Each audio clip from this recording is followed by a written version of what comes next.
What's up, everybody? It's February 18th, and after another full week of basketball itching closer to March, that is Will. I'm Jake, and this is Statletics Hoops. And today we're going to cover some games from last week, look ahead to games to this week. Will's going to break down some conference winners, and then also you're going to see our reaction to the NCAA releasing their top 16 teams for March. Let's jump right into it. Any games stick out to you last week? Yes, sir. One that we discussed quite a bit. South Carolina went to Auburn and just got absolutely destroyed. Confirming, I think we agreed that South Carolina had overperformed compared to their preseason expectations to this point in the year, obviously having a great year. And I think just kind of the talent difference showed in that game.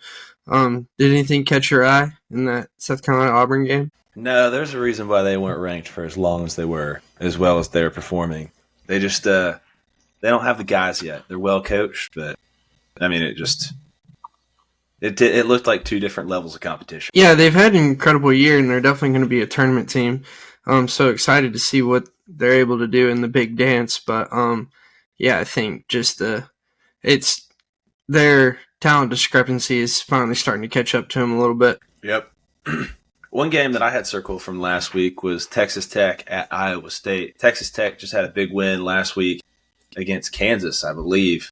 Iowa State, I know we touched on it last week, but I think they're the best team in the Big 12. We're about to find out next week, but they just have slowly taken care of business. Texas Tech is not a bad team. They've been ranked part of the year, so I don't know. I didn't get to catch this one, but just seeing the final score, it didn't surprise me at all.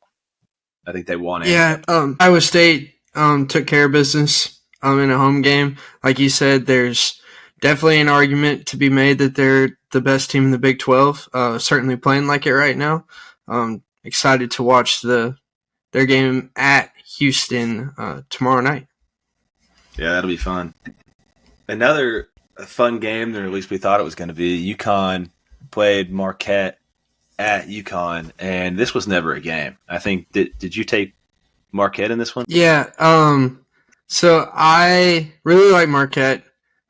Think they're a great squad, going to be a good tournament team, and I thought this might be the game that UConn slips up. They've just been taking care of business, beating the crap out of everybody, and I thought, okay, could be a spot where they got too comfortable. They have a really good Marquette team coming into town. Then I checked the score at halftime, and Marquette was down by 16. And it just feels like UConn is the best team in the country right now, and nobody can really compete with them. Me and Will were on opposite sides on this one. I was on UConn, and we were actually golfing on Saturday while I was playing the worst round of my life. That was probably the only positive moment yesterday. So a little give and take. Yeah, I was big time wrong on that one. I had that one circled. I took their spread and their money line, and it was just it was never one that I didn't sweat it out because it was just never even in question. Unfortunately, that's the worst. Another game we split on last week: Kansas at Oklahoma. I think, Will, you were on Oklahoma. Yeah, I mean, Kansas has proven that they're much better at home than they are on the road. So I thought, you know what? Let's just hope that trend continues. And Oklahoma was winning, I think, in the second half. Believe they also had the lead at halftime. So I was feeling pretty good about it. And then it ended up not being very close. What was it? I think it was like a 10-point win or something like that. Yeah, inflated by free throws at the end, kind of, but yeah. But I mean, it was a close game, closer than the score reflected. I don't think my logic was too far off. Kansas's talent they just outclassed Oklahoma late in the game, and that is a quality of a good tournament team. So I could be wrong, but I'm still standing on the podium yelling out that the preseason number one Kansas Jayhawks won't be a Final Four team. I don't disagree with that. I think they definitely are capable of it. But Oklahoma, I think they're just worse. Oklahoma's played terrible lately.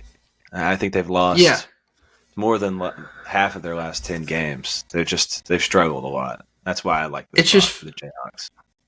all the average Big 12 teams, like Oklahoma, Texas, TCU, Kansas State. Obviously, like there's differences. TCU, Kansas State probably a little bit better than Oklahoma and Texas, but it just feels like all those teams win all their conference games at home. So, I was stuck with that logic, and it ended up not working out for me. But I stand by Not it. flawed. I think I had a good read on that game, and it just ended up not working out. But can't win them all. That's tough. That's tough then. Kentucky played at Auburn, and sticking to the trend, Kentucky is far better on the road than they are at home. And that makes no sense because Auburn's a good team at home. They just beat South Carolina by 40 at home. So I don't know if this was just Kentucky finally starting to play their brand of basketball or if Auburn just had an off night. This game this surprised me a lot. I didn't see it coming. I thought Auburn was going to win this game and kind of comfortably, as bad as Kentucky's been playing. Yeah, the past couple games, Kentucky switched up some lineups, letting some of those really good young guards play more together. DJ Wagner, Reed Shepard, Antonio Reeves, and Rob Dillingham. And I think it's proven to be a model that's been very effective. They're playing hard. Reed Shepard is really blossoming. I wouldn't be surprised if he's a lottery pick. I was worried that he was going to be there for 5 years just tormenting the Tennessee Volunteers, but it looks like he's going to be playing professionally here in a few months. So, yeah, definitely want to keep an eye on Kentucky. It kind of feels like that team they had, I don't even remember the year, but back when they had Anthony Davis, and they're really young but just extremely talented, and finally figured out how to play together towards the end of the year and then went on a run. I think that's definitely in Kentucky's wheelhouse this year. Yeah, I mean, they shoot it well enough.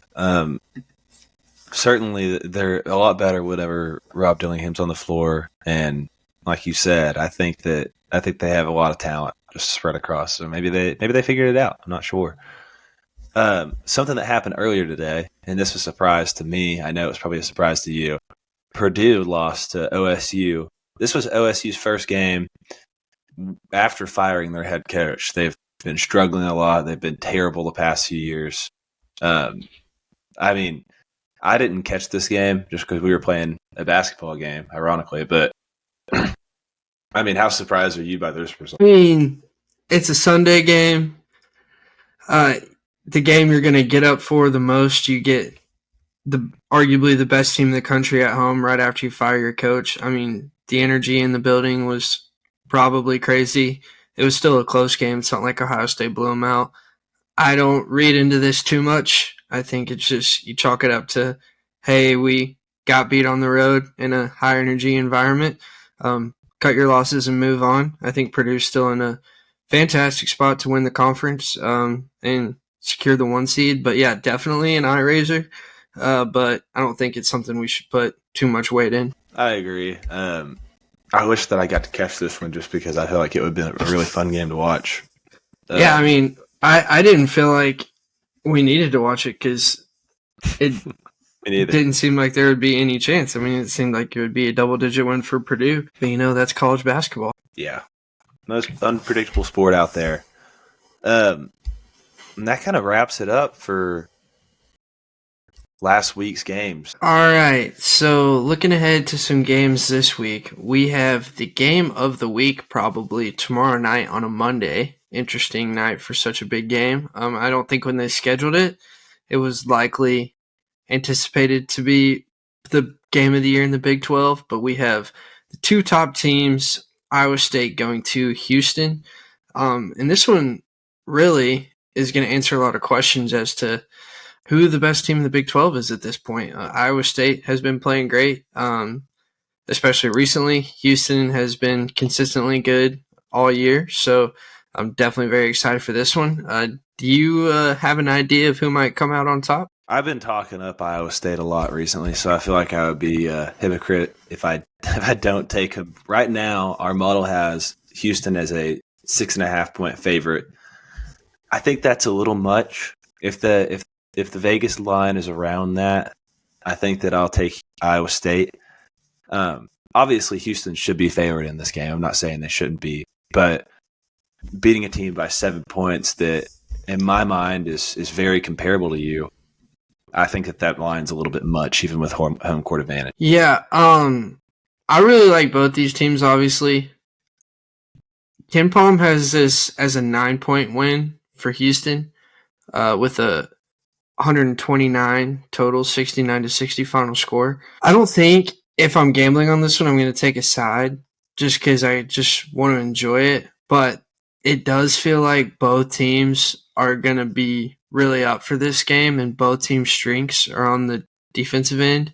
So, yeah, I mean, I'm sure it's going to be a very, very low total, but I would still take a peek at the under just with these two play styles clashing in such a pivotal game. That's another reason I like if it's a bigger spread. How many points are going to be scored in this game, you think? I don't know. It just seems if it's more than 130, I'll probably take the under. If I'm guessing it'll probably be like 126 or 127, and I'll still probably take the under. Couldn't you see this being like a 59-55 win for Houston? I mean, that's how I kind of envision it going down. Yeah, both of these teams play so slow. Great defense. We'll see what happens. That'll be a fun game to watch tomorrow. I'm happy that it's on a Monday because we need better games during the week.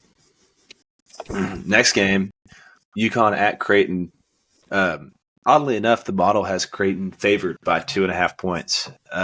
Wow. I kind of tend to disagree with the model. I think that UConn's played too well as of recent to have them underdogs, even if it is on the road. I know Creighton's good. UConn just seems like they have a stranglehold on the Big East, and they just have separated themselves. But weirder things have happened, especially when Vegas favors the worst team. I feel like that is always a ratty proposition and a way to lose a lot of money. But do you agree with the model? I mean, what are you thinking here? I mean, UConn hasn't lost in 2024. Their last loss was at Seton Hall on December 20th. And just kind of what we saw with Purdue, Ohio State today, in like every conference game that UConn and Purdue play, they're going to get the best possible effort from their opponent, especially on the road. Obviously, they've definitely taken care of business in conference play in 2024, having not lost a game. But Creighton is a very good team. What are they in the tournament rankings right now? They're 17th I would assume in the they're country, and I don't think they made the top 16 teams. Doesn't look like they did. I thought, okay. I mean, so this is a huge game for Creighton too. Yeah, because this would be huge for their tournament seeding. This could bump them up to a 3 or 4 seed. I don't know. I mean, obviously, it's very tough to bet against UConn right now. But I think this is the best team that UConn has had to play on the road to this point in the year. So, I mean, I might agree with the model on this one, to be honest. Just factoring in that home court advantage. Fair enough. I mean, I can definitely see it. I can't put. It's a tough one. Yeah, now. I wouldn't want to bet against UConn right now. I wouldn't want to wager money to say UConn is going to lose. That feels like it would be kind of silly. But if Creighton, if they're underdogs, depending on what the spread is, I might maybe dabble on them to cover. I hope UConn's dogs, because then I'll probably gamble and lose. But whatever. Next game, Baylor at BYU. Baylor right now it seems like they've kind of just been remaining a little like they're steady. They've won a little bit more recently than they went on a little bit of a skid. But BYU, I know you're bigger on BYU than I am. I'm also not that high on Baylor. The model has it as a 4.5 point win for BYU. I tend to agree. I think that home court plays a factor here. BYU rebounds it really well. And I think they tend to shoot it pretty well at home as well. So we'll see. You like Baylor or BYU? BYU is coming off a really tough loss at Oklahoma State on Saturday. So you got to think this is a really good bounce back opportunity for them. But I mean, Baylor's in third in the Big 12. So they have a very difficult remaining schedule. They go to BYU, and then they have Houston at home on Saturday. Then they go to TCU, and then they have Kansas and Texas at home. And then they go to Texas Tech. So it's definitely going to be very tough for them to win out. But I do think there's a chance. And I think there's a chance they could end up winning the conference. And to do that, this game on Tuesday is huge. And honestly, I kind of like Baylor. Well, selfishly, I hope they lose because of the next game that we're going to talk about. Baylor hosts Houston on Saturday, and I think if Baylor loses this game, I think that they beat Houston at home. And the reason I say that is Houston's coming off a game that you would think is going to be a very physical, very low-scoring, very grinding game with Iowa State.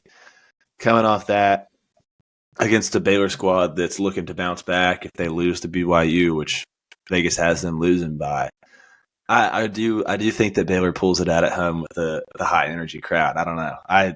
Selfishly, I want to bet on Baylor because I want to be right about Iowa State being the best team in the Big 12 and them finishing first, but I don't know. I mean, that's a tough one too. Betting against Houston is kind of like betting against UConn at this point. Yeah, I mean, I honestly wouldn't put those in the same category because I don't think UConn has anybody in their conference. Well, I take that back.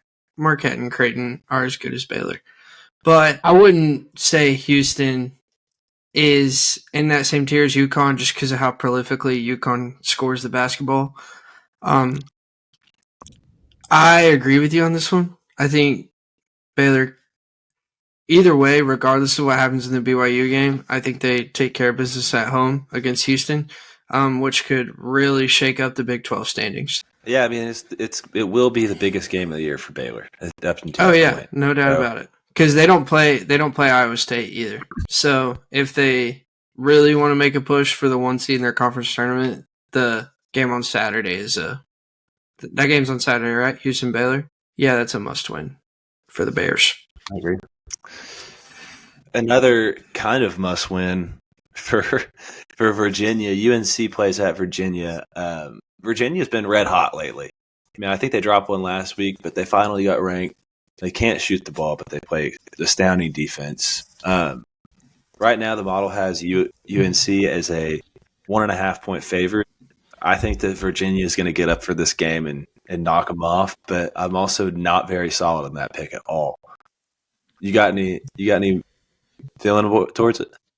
Well, similar to what we just talked about with Baylor, before Virginia travels to or gets North Carolina at home, they have to travel to Virginia Tech in a big rivalry game.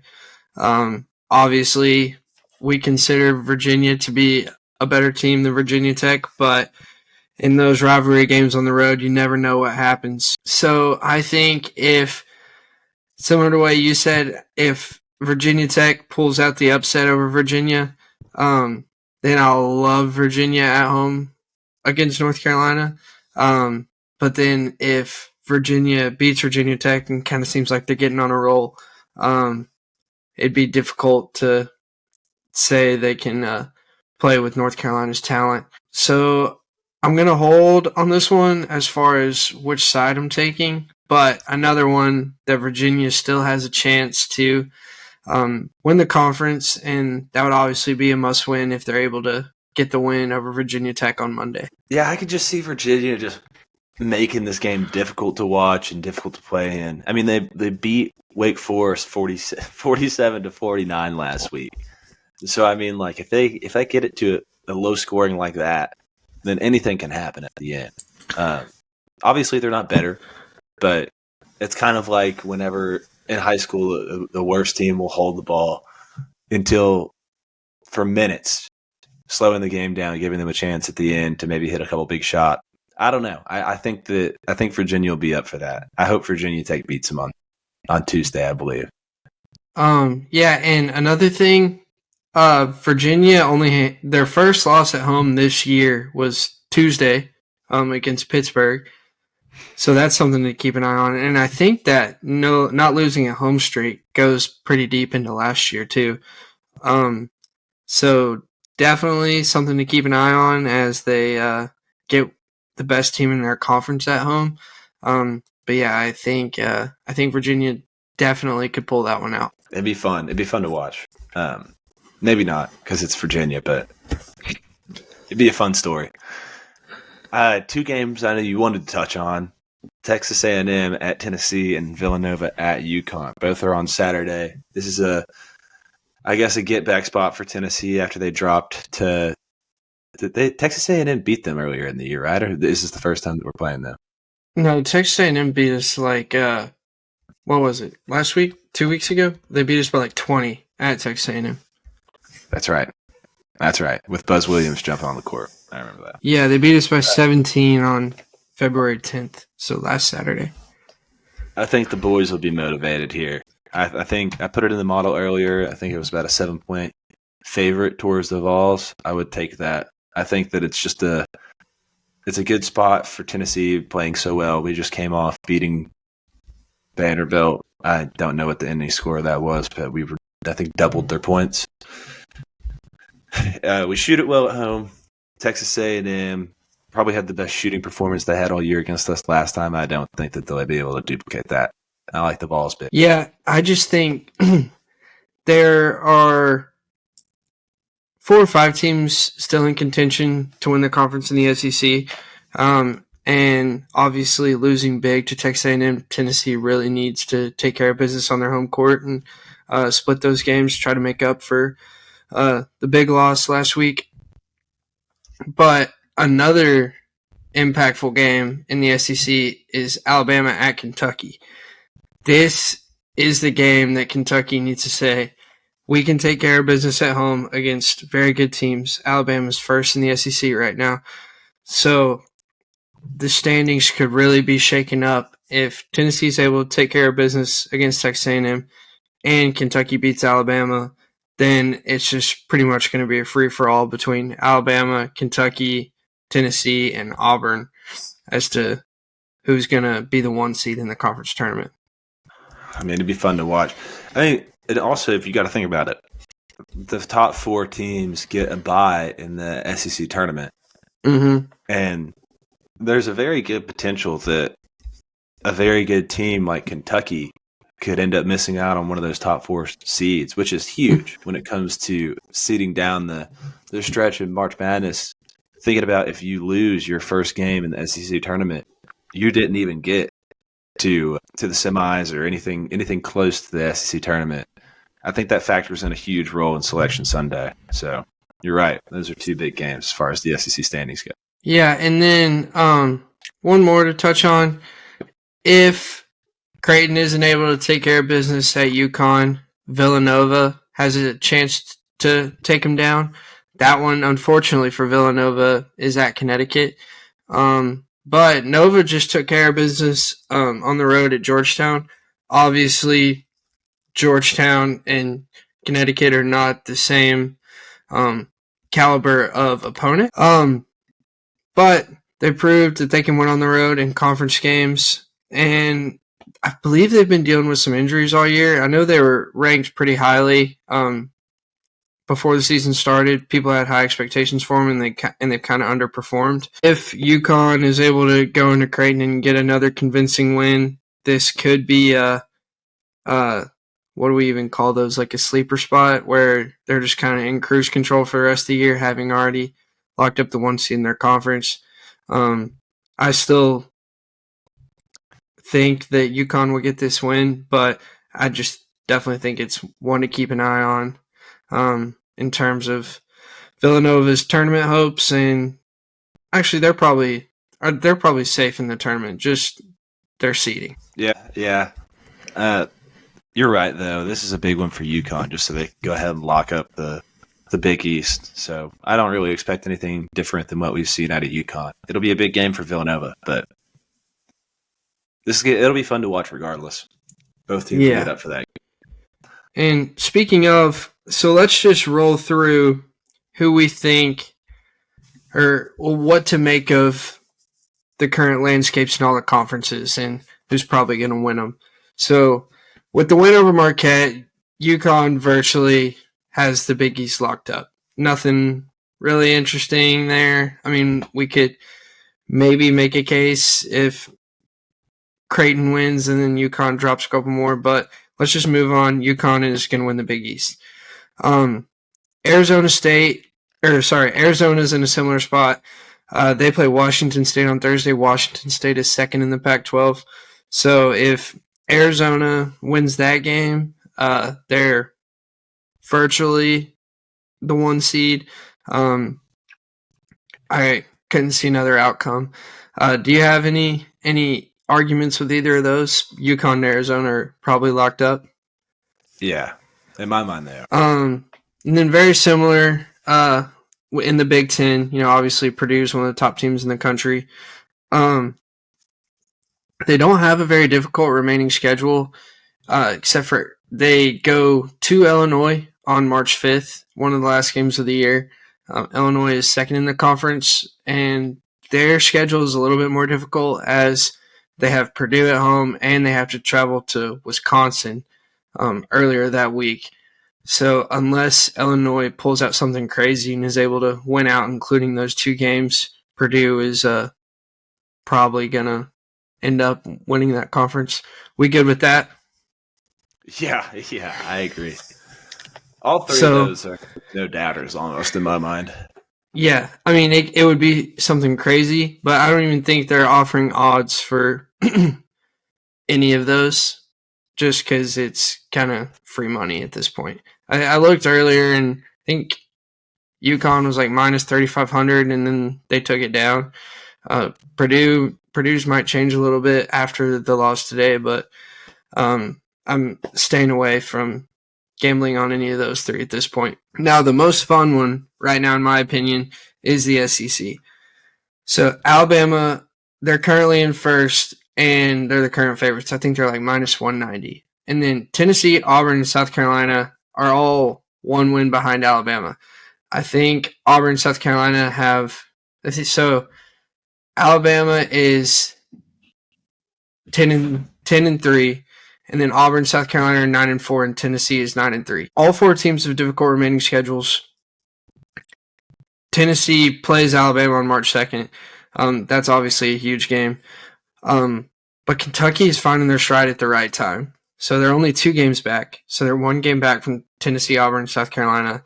And they probably have the easiest remaining schedule, except they go to Tennessee the last game of the year. So if they're able to win that game, then that shakes everything up. And they're plus 1,800 to win the conference. I mean, if they win out, they'll probably win it. And I don't think anybody in the SEC is playing as good as Kentucky is right now.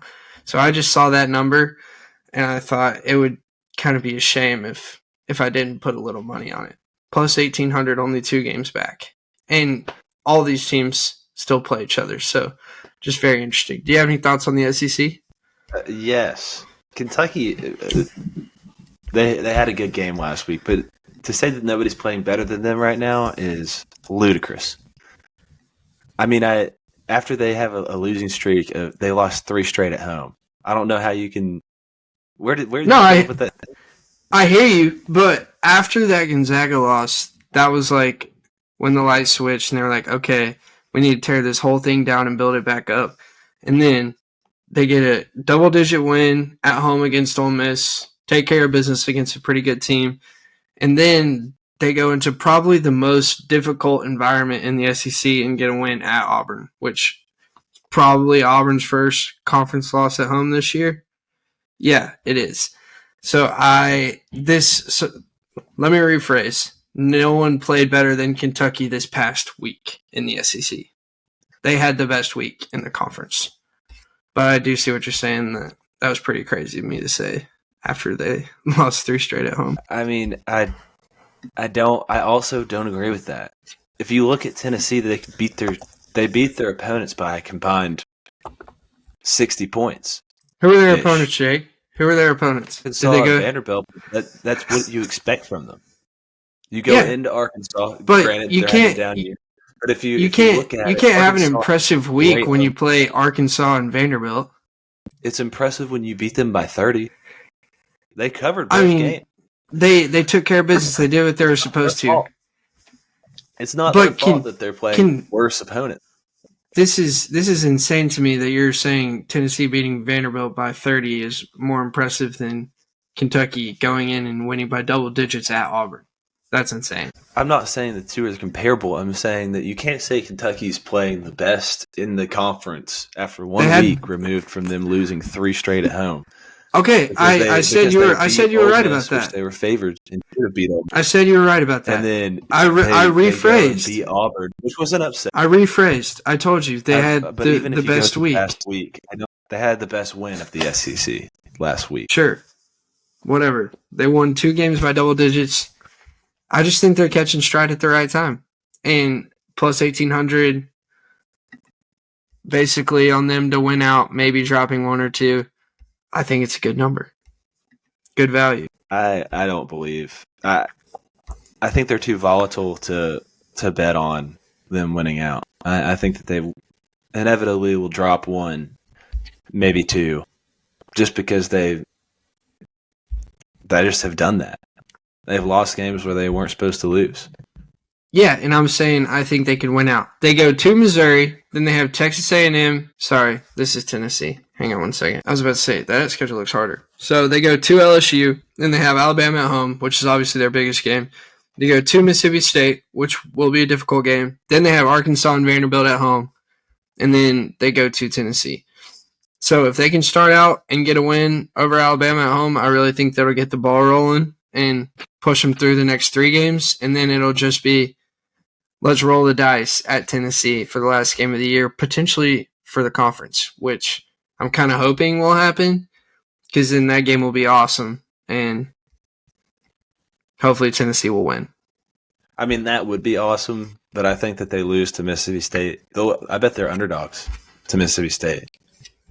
I don't think that's crazy for you to say. I'm just saying I think there's a chance they do it, and the number is plus 1,800. You're acting like I'm predicting Kentucky's going to win. I'm just saying I think I found a hole in the books. Like, why is Kentucky plus 1,800? That's all I'm saying.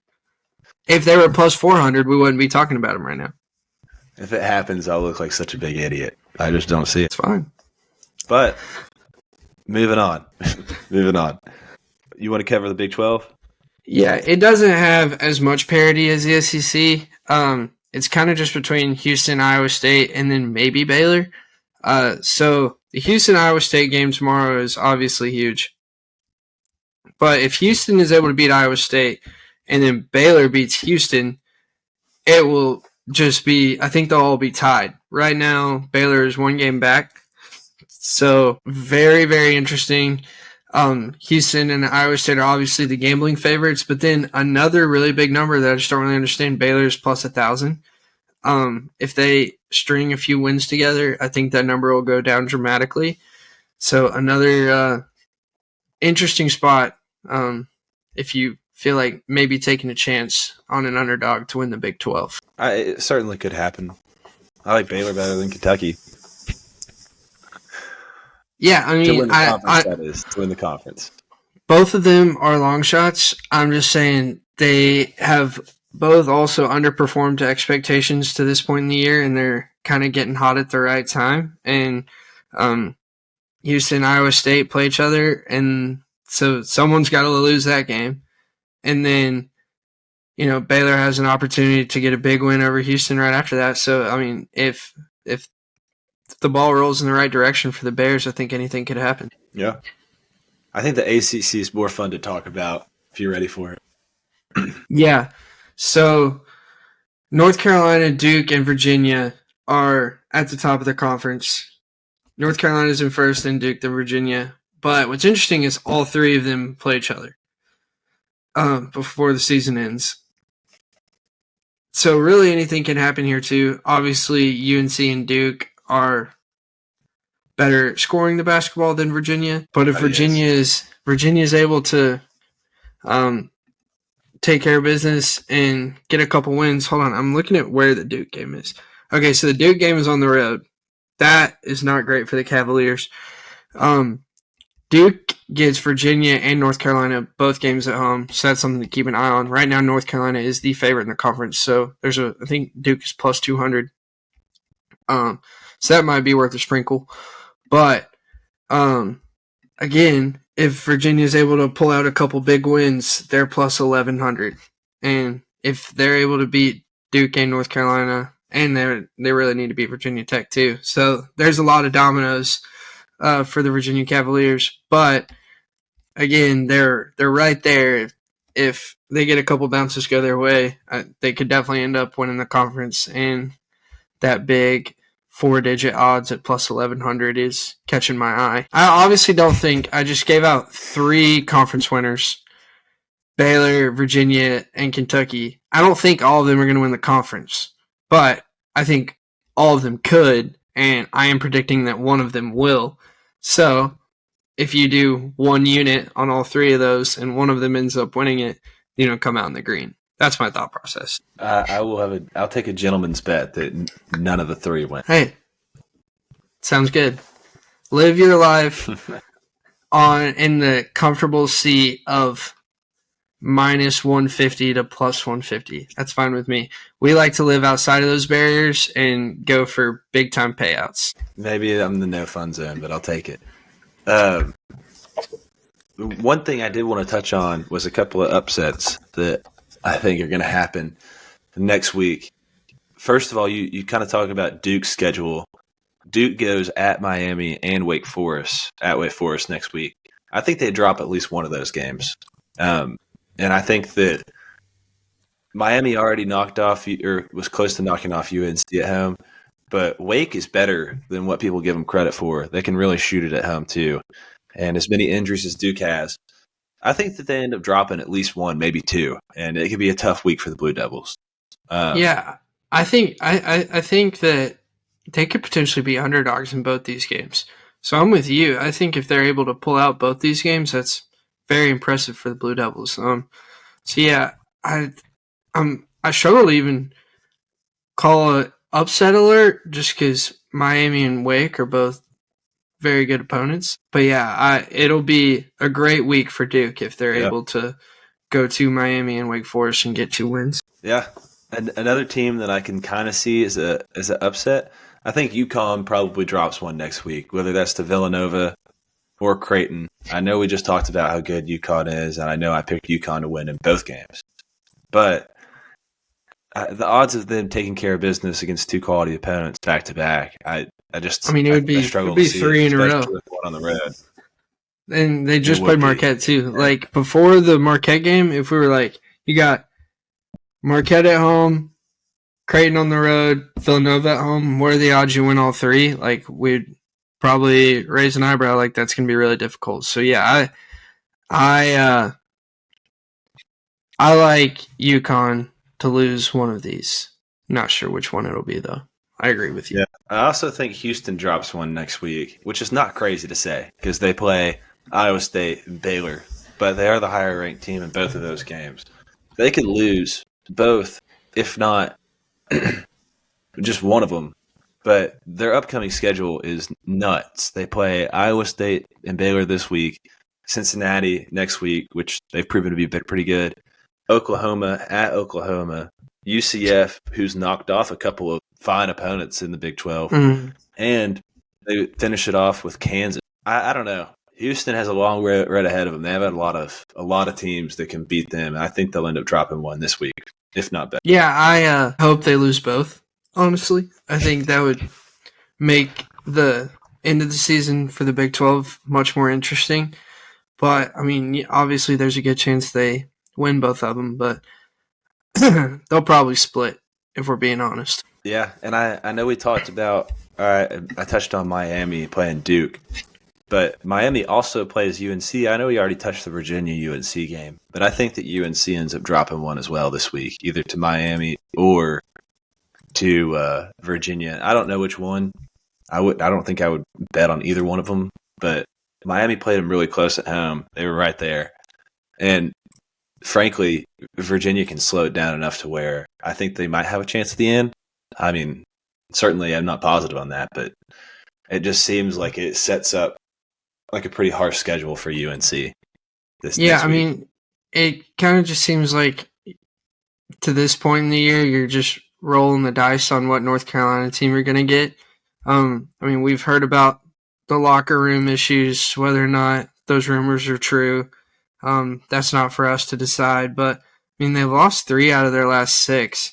And at Georgia Tech and at Syracuse were 2 of them, and then Clemson at home was the third. So, I mean, obviously that team is still in there who started out the year incredibly in the same tier as Purdue and UConn, but they've definitely been hitting the skid recently. But I do like them to bounce back and take care of business in their next 2 games, going to Virginia and then getting Miami at home. All right. Well, that kind of wraps it up. We'll finish off with reaction to the NCAA's top 16 seed. They kind of released these. What was it? Did they release them yesterday or the day before? Yeah, I think so. One of the two. Yeah. But they have Purdue as the number 1 overall seed, which I disagree with, but we'll get to that. Well, it'll change after today for sure. Yeah. But they had Purdue, Connecticut, Houston, and Arizona as the 4 number 1 seeds. Tennessee, North Carolina, Marquette, Kansas as the 4 2 seeds. Baylor, Iowa State, Alabama, Duke as the 4 3 seeds, and then the 4 4 seeds are San Diego State, Wisconsin, Illinois, and Auburn. Any of those stick out to you as teams that should be higher or lower? You know, I mean, what's funny is so many of these teams we just talked about in the end of the year conference standings. I don't really like how Arizona is a 1 seed. I don't know who you can put over them at this point, but I feel like that's just a product of their conference. But besides that, as of right now, I mean, I think most of these make sense. I think Wisconsin probably has a chance to jump Illinois, make some movement down there. Iowa State is a 3 seed. I think that was just them saying you have a chance to jump up if you beat Houston. They're probably just saying we think Houston's going to win that game, so based on that, that's how we're going to seed this at this point in time. But it'll change after that game. I don't think Iowa State will drop down very much if they lose that game either. I think it's just giving Iowa State an opportunity to move up. Do you think that Tennessee would have been a 1 seed if they had not lost against Texas A&M? I mean, who do you put them over at this point? I agree. I don't think that Arizona is too deserving as a 1 seed. If you just look at the quality of the competition that they've been facing, they've just been murdering people out there. And I don't think the Pac-12 has. I don't think they have. I think they have like 3 tournament teams, or even in like tournament contention. Everybody is just bad out there right now. Colorado had a big win last night, double overtime against USC because they're on the bubble right now. So hopefully that might have inched them in the right direction. Yeah, they've just been. Everybody's been struggling. UCLA is down. Oregon's okay. And I think it's probably Arizona, Oregon, Colorado, and then that might be it for the best teams in the Pac-12, and that's pretty weak. So. And, I mean, it's pretty interesting because Auburn looked like the best team in the country for like a month, and there's 2 SEC teams ranked over them in the first release of potential seeds. So, I mean, I think that just tells you how strong the SEC is. Alabama has turned the corner and proven that they're going to be in contention late in the year. And Auburn has dropped a few that they shouldn't have. So, I think that's interesting that Auburn is the lowest ranked out of the 3 SEC teams. But, I mean, not too many surprises. I kind of hope Wisconsin isn't a 4 seed. I still don't know why the media loves them so much and they are so highly regarded, but, maybe I'm missing something. Yeah, I think that what's funny is how would you have felt 2 weeks ago if I said that Kentucky wasn't going to be a top 4 seed in 2 weeks and neither is UNC is not going to be a 1 seed?